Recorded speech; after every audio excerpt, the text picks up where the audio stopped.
Dr. Chris is going to see us soon, buddy. Her keeper, Hannah, is worried about a mysterious swelling on her back leg. She's been in hibernation for 5 weeks and she's just recently come out and she has a lump. We're just a little concerned. She's being a good girl. We love her to death and we just want to make sure she's okay. Hey, how you going? Good, thanks. How are you? I'm after Harriet. Is that you or is that this little one? The bearded dragon is Harriet. Okay. And I'm Hannah. Awesome. Okay, come on through. Thank you very much. Little one, look at you. She's beautiful. Yeah. So what's the problem with her? She's got a lump on her leg, just on her right hind leg. Just here? Yep. Okay. And you can see, she can feel it when I touch it. So has this lump got bigger? Yeah, it was a lot more soft and mushy. Now it's just hardened up. I think I'll need to take a sample from it to know for sure what it is. But obviously the biggest worry with any lump is something like a tumour or a cancer. Cancer would be the absolute worst case scenario for Harriet. She's just too beautiful and precious to us. Hey, sweetie. It's all right, sweetie. Fingers crossed that this is actually not a tumour and it's something we can actually fix. Hello, I'm Lisa. Hi, Lisa. Is this Sam? Yes. Hello, Sam. Hi, honey. Come through. We had a call that Sam's coming in with difficulty walking and he's a dachshund, so automatically all of us assume it's a spinal problem. When did you first notice that something was wrong? Last night. Normally he jumps on the couch after dinner, but he just couldn't jump. He was trying to, but just couldn't do it. Why don't you pop him on the ground for me? Come here, Sam. Come here, Sammy. Yeah, he's very not himself. So he's wobbly in the back legs there. He's walking like he's drunk. Sam's probably got a degenerative disc disease, which can happen in this breed. It's okay, Sammy. A dog with disc disease can be completely normal one day and the next day be screaming in pain, paralysed, unable to walk and needing emergency surgery. Can happen like that. All right, baby. You're okay. These are tools of the trade. This is everything you need before you have a training session with a crocodile. Elvis has history. He was a problem crocodile in Darwin Harbour. He was a problem croc because 5-metre croc attacking fishing boats. So he ended up here. That'll be good, mate. Yeah, I know, they'll crunch up. They sound awesome. Elvis thinks with his belly, so we want him to attack, we want him to kill, we want him to think that he is master of this area. And we do that by moving him around and giving him a piece of food when he does the right thing. The master's apprentice is justifiably nervous. Tim's been doing it for a long time, and it's good to get the experience from the head guy. And on top of that, one day in the future, I can go in there and be able to feed him for myself. If anyone says they're not scared of him, they're in the wrong place, man. He scares anyone out here. You ready? There he is, mate. He's looking at you. He's ready. Hey, Elvis. We're coming, mate. There's a real chance in Elvis's yard that you can make a mistake and he can kill you. Owner Jenny is extremely worried.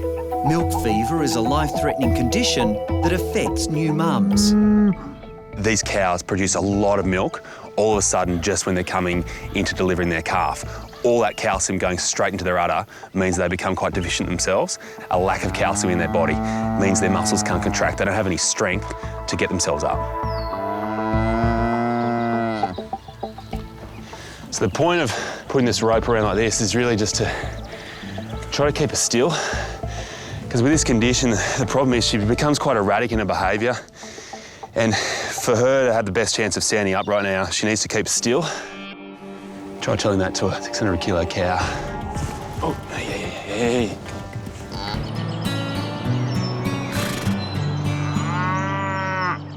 Whenever I'm in Melbourne, I always take time out to see someone who I think is pretty special. Pam Ahern is essentially the patron saint of animals, and she always needs a vet. Chris has arrived at Edgar's mission, a sanctuary for homeless animals about an hour's drive from Melbourne. Hey Pam, how are you? Good, thanks Chris. Thanks so much for coming. That's all right, it's good to see you again. Good to see you. How you going? Now what's on today? We've got quite a bit on today. Burpee the pig needs a bit of a tusk trim. Yeah. Gretel, the little 3-legged calf's grown and she needs her foot trim, so we've got quite a big day for you. I didn't doubt it. Who's up first? We'll do Burpee the pig, eh? All right. For most people, just a couple of pets are a big ask and take up a lot of time, but Pam has over 300, all coming from really tough backgrounds. So for me to come along here and treat the odd pig, the odd lamb or cow, I get a bit of a buzz out of it, but you know it's making such a difference to the animals here that really deserve that help. Well, we've got Burpee over here. That's Burpee? That's Burpee. He's probably grown a little bit since you saw him last time. Oh, wow. Yeah. This was how Burpee looked when he last met Chris. He was just 6 weeks old. Now the cute porker is all grown up. Hello, Burp. How much have you been eating, Burpee? Hello, you good pig? Hello. Hello, buddy. Yeah, you've changed just a little. You can see these farm pigs, they get quite big. There's tusks. So this is the problem here, they're starting to Yeah, they're starting to really get quite grow big, up yeah, and they're quite pointy. Burpee's now 220 kilos of grunting muscle and knows that he has big tusks to use on any vet that comes near him. They're fair weapons. They are. I mean, you can see that they've really evolved to be great fighting tools, the angle that they grow out on. And this is our difficulty because he has a couple of friends in his paddock with him. He only has to just gently swing that head around and he can cut the other pigs. And even, you know, for us when we go in to feed him, because they do love belly rubs and pats and things like that. So we've got to think of our safety as well. Oh, just okay. A huge Bernese mountain dog has been rushed into the Bondi Referral Hospital SASH. 2-year-old Chilli suddenly collapsed with an extremely high temperature. I'm suspected of a tick or a snake because a few hours ago he was fine and, you know, leave him for a couple of hours and he's gone downhill very quickly. Usually he comes running out of the gates to be fed and he just sort of stumbled out and then laid on the floor and wouldn't move. Very alarmed. What's going on? So, this is Chilli. Yep. Chilli hasn't been able to walk for about an hour and a half. This dog is massive. He looks like a big bear on the table and it just looks so sad. Hey, Chilli. Pretty flat, aren't you? Let's just collect some blood so that we can check if it's a snake bite straight away. There's your brother. It's time for calling in the reinforcements, and it looks like we're all going to get wet. Trev, can you come down to the turtle pond? Your mate Cameron's give me the slip. Can't see him anywhere, so I need help, mate. And can you grab Jules too, please? Yeah, mate, can do. We'll be down shortly. There's probably going to have to be one person that's spotting Cameron because they're little buggers. They go underwater in one spot and then they pop up 10 metres somewhere else. So we'll have a spotter and 2 of us will get in the water and we'll actually work together and try and corral him to one end of the pond to make it a bit easier to get him. That one? No. Thought the crocodile was real. And we're about to go swimming with him. Look out, Trev. Don't worry about the sticks and mud. So, Jules, he's got a silver band. All right. OK, and his brother Craig's got a yellow band. There's one up this end. Yeah? Yeah. Just one? Yeah, I've only seen the one. That's him. Nah, missed him.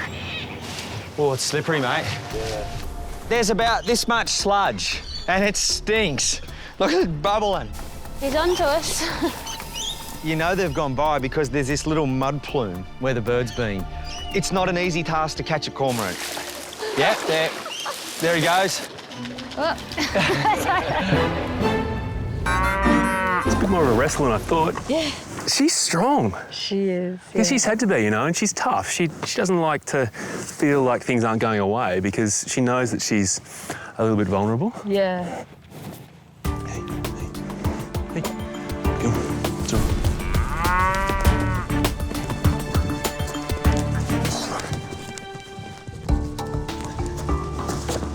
Let's get a hand in here. Come on. Let's push her head down. Yep. It's all hands on deck, call in whoever we can, and make sure we get this hoof trimmed right now.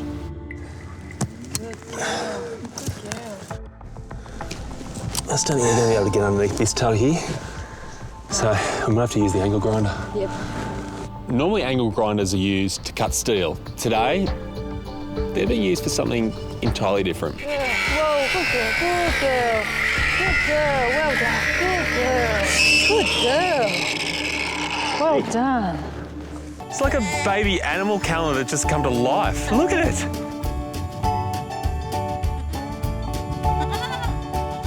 There are all sorts of lambs, piglets, goats, of all shapes, all sizes and all colours. Hello. Hey guys. Hi, how are you going? I don't think anyone can come to Edgar's mission and leave without having given one of our little special babies a bottle feed. So it turns out my final patient for today is a little goat called Boots. Boots likes to use his boots to go on top of my vet case. And what happened to Boots? Boots actually came all the way down from the Majura pound. He hitchhiked his way. Oh, there you go, Boots. He's a pound goat. He's a pound goat. How did he end up in a pound? Well, apparently he was on the side of the road, found up there on the highway, and he was taken to the local pound.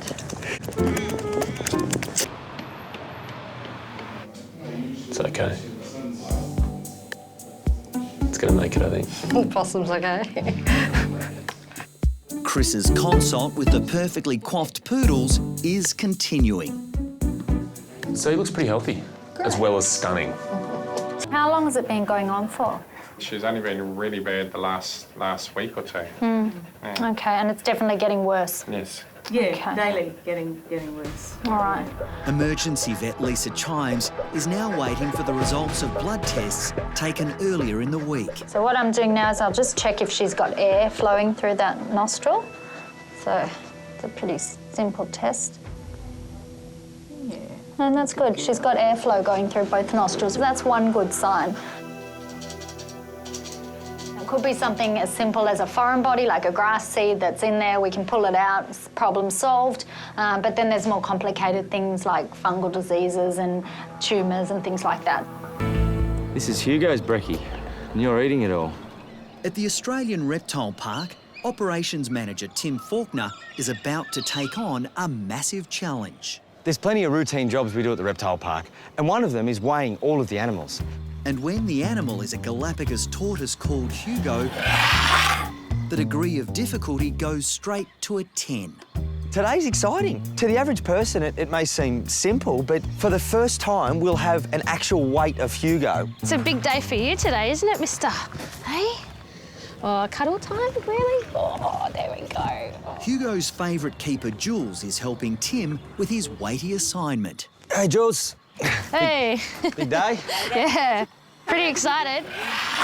What you got for us? Everything. Everything. Everything. You ready to get weighed? Not my fingers. The weighing's all part of Hugo getting a girlfriend. If he was deemed to be in poor health, it wouldn't be a suitable thing to ship him a girlfriend here from halfway around the world. Hugo has just reached his sexual maturity at the tender age of 61. The day has come for Michelle, Heidi and Eve to select their new mini pig. So how many do we have to choose from? You got 6 to choose from. 6, huh? They've asked Chris to provide some expert guidance. A wrong decision could cause chaos for this family. Oh my God, they're so cute. I want to pat Piggy. Well, do the piggies want to be patted? That's the They've thing. all run away. I don't blame them. I wish I could run away sometimes. I get a call this morning. Chris, heard you're in town. Want to come and see a saltwater crocodile? What's not to love about a saltwater croc called Aggro, who's 4 metres long? Aggro is a resident of the Cairns Rainforestation Nature Park. And this big boy has got himself into a lot of trouble. How you going? Hey, How are you? Pleased to meet you, Annabelle. Hey, Annabelle. Hello, how you going? Hello, how you going? This is Aggro. A few months ago, this 4-metre crocodile broke his jaw, biting down on a steel fence. The reason I'm here is to check on whether Aggro's broken jaw has healed. But this is a crocodile that is happy to try to eat through metal. So, for me, that's not a great source of comfort right now. Anything comes for us? The risk here is that infection has managed to get into the bone. If that has happened, then the bone starts to crumble, starts to dissolve away, and one day he'll bite down on something and the jaw will just snap. If that's the case, then he has to have his jaw amputated. Is this the snake bite? Yes. Back in Sydney, 5-year-old Lexi has been admitted to the Bondi Referral Hospital SASH after being bitten by a snake. All right. The biggest concern is that Lexi's probably been bitten by a brown snake. Now, these snakes are absolutely deadly. Most dogs can be dead within an hour if they've had a lethal bite. Okay, Bubby. Just got to get these tubes into you. They can go downhill very quickly, so we've just got to move fast. Lexi's owner has brought in the snake that attacked the little schnauzer. This is the culprit that's bitten Lexi. This is a brown snake. They're really deadly. You can see that she's had a go at the snake. There's bite marks in it all over its body. Now, I've got to ask, is Nellie still here? She's next door. Go and have a look. Right here? Right there. It's my girl. Looks good, Jen. She looks great, doesn't she? Chris met Nellie on his last visit to Cairns. She's put on about 8 kilos since you last saw her. Back then, her body was under siege from a debilitating virus. Fibropapillomas can be such a problem for turtles that they can essentially kill them. The problem with Nellie was that they were covering all around her flippers, which meant she couldn't swim, and she was no chance of being released in that situation. Well done, girl. You know what's amazing? It is. All those lumps that were just everywhere, they're all gone. I know. It's fantastic, isn't it? It's not like we're seeing a couple of lumps still lingering. They're all gone. I know. So that's a combination of the surgery, but also that vaccine. Also the vaccine, yeah. The surgery and the vaccine together, and all her lumps are gone. It's fantastic. What happens is that the tumours are taken off the animal and a vaccine's made up with the tumours from her body. With this vaccine, this is the first trial that's been done in Australia, and it's actually worked. So she's an Australian first? She's an Australian first. Wow. Fatty is the famous pet of restaurant owner Mia. I'm pleased that you're here, actually. What? Came here for a meal. Hey, you can have a meal. Don't worry about that. The thing is, he's just had this little growth on his head. It's been on his head for, getting on to a couple of weeks now. It looks big. I mean, it's certainly sticking out the top of his head quite a bit, and it's in a very sensitive area between his eyes there. Yeah. So it would be at the stage now where you'd think it'd have to be worrying him. With Fatty in the pond, it's hard for me to get a really good look at that lump, but going how quickly it's grown, my worry is that it is cancer. Following recent floods, the twins rescued these 10 baby pelicans. There you go. No, that's my hand. That's still my hand. Yes. You may notice the fish went down a long time ago. You're doing good, Chris. As soon as we laid eyes on them, we got goosebumps and watery eyes because we've never seen one before, because we've been doing this for 14 years and we've always wanted to see a baby pelican. But one of the orphan chicks is in a critical condition. Oh, wow. Yes. Poor little Johnny. We can pick her up and then take her in, and you can have a better look at her on the table in there. Then that problem there is pretty visible, isn't it? Yes, yes. You can see when she holds her head back, she has to almost move her head around. Yes. That and big air bubble there. She keeps swallowing as well, so she must think that there's something in her throat. Yeah. What's her name? Johnny. Johnny? Yes. Just in case she's a boy or a girl. Yes. Let's have a better look at your face now. I know. My goodness, you look ridiculous. So she's all swollen around the eyes, can barely open the eyes and the lips. So she's got little hives under her ears. So what she may have done is she's either come into contact with something like grass or some sort of plant that's caused an allergic reaction, or she may have had an insect bite her nose and has just caused her to become itchy and swollen all over. I know. This is a pretty awful feeling. I know from people who have allergic reactions, you feel itchy, you feel scratchy in your throat. When your eyes swell up, you can barely see, and she just wants to rip her skin off. So she's feeling absolutely awful. It's critical now that I get the babies away from Mum. Mum's job is done. She's done the hard work of mating, carrying these little babies inside her. But at this point, Mum goes in one direction and the babies go in the other. They can't do that in there, so it's my job to help. Tiger snakes are the 4th most toxic snake on Earth. That's pretty impressive. They live right along the east coast of Australia, responsible for a lot of bites and sometimes deaths, so I've got to be pretty careful. Hello, Mum. Thanks, Reese, for coming up, Timmy. Oh, mate. Appreciate it, mate. I love it. So a bit of manpower is going to be good. First, the water is being pumped out of the huge alligator's pond. Nicknamed Horse, the predator has no idea he's about to be introduced to his new harem. Now, in gator years, he's in the prime of his life. He's ready for action. He's 20 to 30 years old and he's hitting his strides. It's ready for him to get a girlfriend. All good? Good. Time to go in, hey? Time to get the boots off and get in. Yep. He's sitting there looking at us. You can tell by the fact that he's dug himself into the mud that he really knows something's up. It's nerve-wracking in this mud, mate. He's lightning and we're stuck. I know, and we've got a long way to go yet, and we're already nearly up to our knees, mate.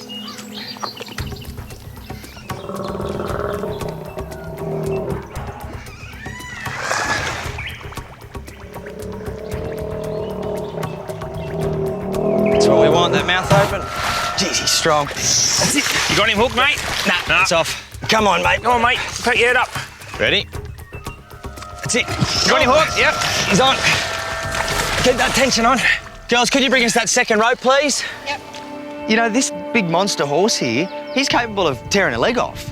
But at this point in time, he's a bit vulnerable. He's lost a lot of water in that pool. He's feeling a bit threatened and he's trying to bury. He's trying to get down in that mud to disappear. Come on, big boy, we're doing you a favour. Come on. Come on, mate. Yourself in the mud. You're supposed to be happy. Going up this roll with that. Beautiful. Don't want your arm in there, mate. No, you grip it straight off. Got him hooked at the second rope. Beautiful. He's on. Girls, do you want to jump in here? Yep. Grab onto this rope. I'll just keep a bit of pressure on you, mate. That's good. Don't wrap it around your hands, girls. You rip your hands off. Jeez, he's strong. He's strong, isn't he? Come on, mate. Come on, mate. Oh, he's stuck. We're going to need a winch. Hold it. It's been 15 minutes and Tim and the team are no closer to moving Horse to his new home. The little Pomeranian is in extreme pain after being mauled by two large dogs at a local park. It was horrible. He screams as soon as you put him down or pick him up or, touch him in a new place, he screams. So we don't really know what's going on with him. All right, pop him down on the table. We'll have a look at him. Hey, Shiva. One dog picked him up. And the other bit him when he tried to run off. Okay. When a small dog who's 3 kilos, like Shiva, has been picked up by a 20+ kilo dog, shaken around by the neck, there's a potential for some massive crushing injuries, some massive internal injuries that we don't even see from the outside. Just checking for a broken jaw or anything like that, so that feels good. Mouth looks okay.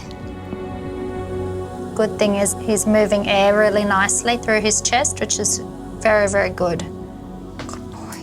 He's a bit shocked as well. Okay, honey, you're all right.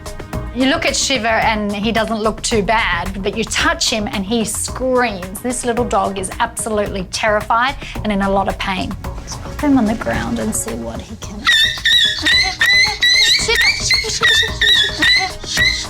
All right, darling. Got to pick you up. I don't deal with the animal being in pain very well at all. I'm a big wuss like that. Big wuss. 7 years ago, I had the privilege of meeting Faith the very first time, and I've got to say, her bravery, it left a lasting impression on me.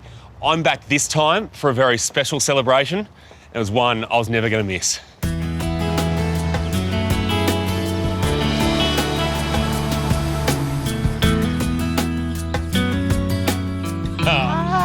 Hello. How are you? Hey, it's so good to see you. It's great to see you. How are you going? I'm doing fine, thank you. You look great. They all likewise. You know you haven't changed. Supporting a different team now.